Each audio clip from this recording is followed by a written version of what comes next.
и на македонски, истото прашање. Ама това прашање е со цел пред вас да изјави својата вера во Исус Христос. Врз основа на таа вера да ќе се кажи.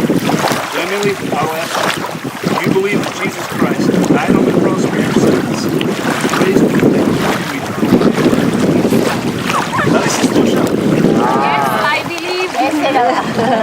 Emily, да те прашам. Дали веруваш дека Исус Христос умре на крстот за твоите грехи, дека воскресна од мртвите да ти даде вечен живот? Да. Emily, врз основа на твојата вера во Исус Христос, јас те крштам во името на Татото и Синот и Светиот Дух. Амин.